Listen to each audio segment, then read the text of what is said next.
Overall, not our sharpest night. I don't think we had a good rhythm in the first half, especially in terms of passing.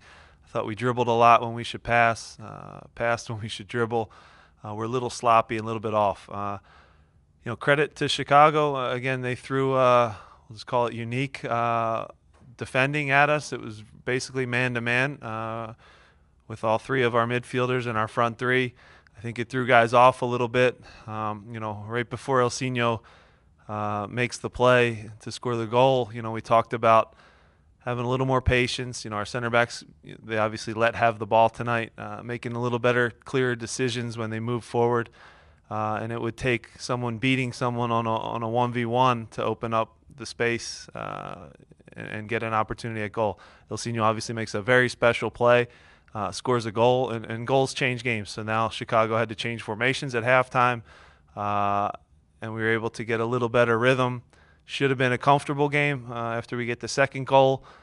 We made it interesting on ourselves, got a little casual, I think, and tuned out a little bit and got punished for it. So overall, you have to find ways to win the ugly ones as well. I think we're 3-0-1 in our last four and probably deserve 3 against Red Bull. So the guys are in good form. Obviously, we lose Mark with a little bit of a knee. He'll have an MRI, and we'll see how serious that is. Hopefully not too serious, but proud of the guys in terms of fight and grit and effort, but in terms of the quality of soccer that we played tonight, I thought it was our worst performance at home. Questions for Matt? Jim, I know in the offseason so much you talked about difference makers. Is a day like today when Borak's able to set up 2 goals and Elsinho's able to have that moment, is this an example where you're not at your best but you still get those 3 points because of those kinds of players? Yeah, you have to find ways on nights when maybe you're not at your sharpest, because over 34 games, again, with this busy schedule that we've had, I think that, there's going to be an off night. It's disappointing that it comes at home, but at the same time, you need your best players to pull you out of those moments, and Borak set up 2 goals and scored a goal. So overall for him, made some real difference-making plays. You can see his quality and his ability to pick out a cross. Obviously good for Corey, too, to make a good hard run in the box and get on the end of it.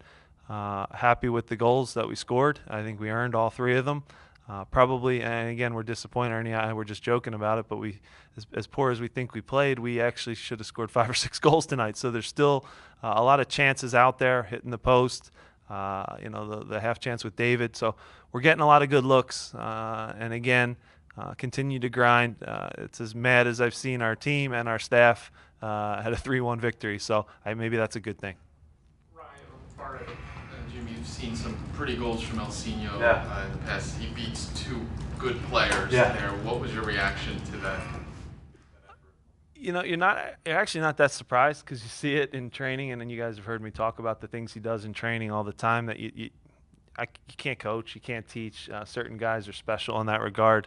I wouldn't know how to defend it, because it's coming. He's going to snake the ball, but he has an ability to just get defenders' body weight on the wrong foot and kind of make them look foolish, to be honest. So a special goal, a special player. He tends to score when he has family in town, and that streak continues. So he's a guy who, when he's going good, not a lot of defenders want to deal with him. So credit to him. That's a big goal for us, because, again, right before halftime, where we didn't play our best soccer, still to go in 1-0, I think give us momentum and most importantly make Chicago have to change what they were doing and open up a little bit. I think that was the turning point of the game. Starting Corey up top, Yeah. what went behind that decision? Was there something in training that came up, or was it a matchup thing with Chicago? If you think back to Corey's performance against Montreal, only 60 minutes and then a red card, but a goal. He was really good in that game. He's earned the opportunity to start. CJ has put a lot of minutes in. We asked him to do a ton of work defensively.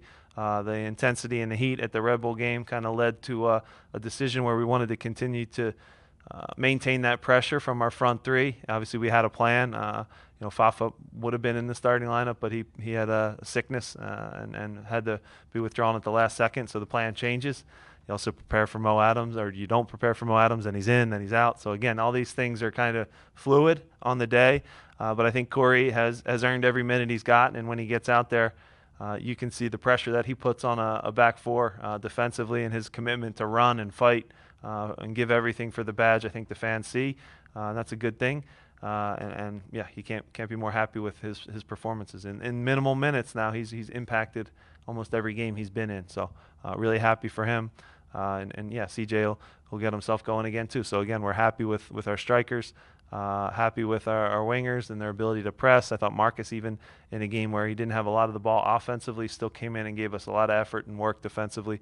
So overall, a good night in terms of the 3 points, but we know that there's a lot of things we need to clean up, because if you play that way in Atlanta, it's not going to be pretty. Mike, how surprised were you with the way that Chicago both set up and then played tactically? Yeah. Have you seen a team come in and play like that? So in MLS, no, but you have seen it if you watched the Champions League with Chivas in Mexico, the Argentine coach there, who's a smart, sharp guy. They don't do it in like a one-off situation. That's how they play. I've talked with Jesse Marsh about how difficult it was to break that down and the different things that go into it, and it has to get the spacing right. And guys can't lose loose balls because you're not in a good spot when it does turn over.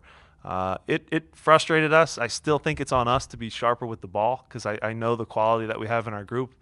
Maybe it made us panic a little. Maybe our legs are a little heavy. I don't think our guys want to use those as excuses, but in terms of the uniqueness of it, it was almost like a sweep. It's a sweeper system with a pretty good player that can read the game behind it, and then literally man to man.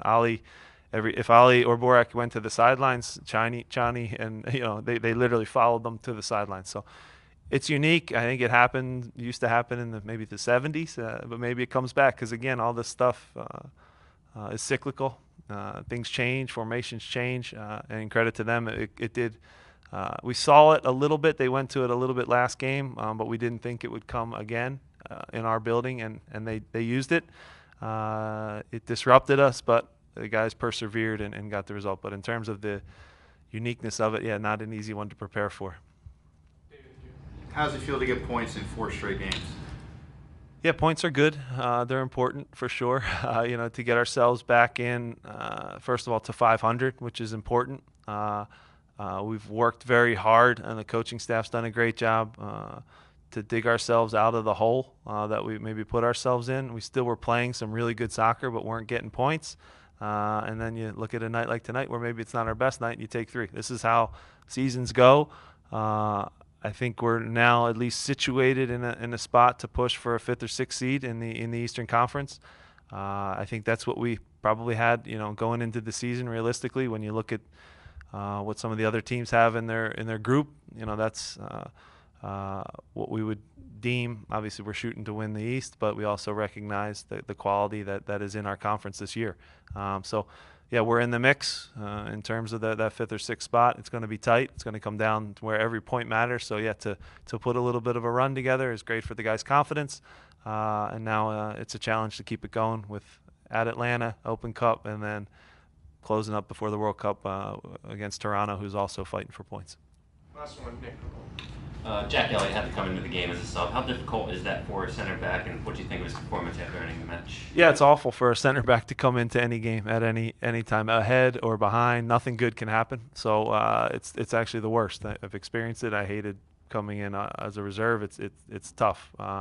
He had a moment where he lost track of Alan Gordon, so we'll watch the tape on that one. But it's not easy. It's hard. It's never a position you really want to sub or change. Usually your whole back line in a perfect world, but injuries happen. We were forced to make that sub.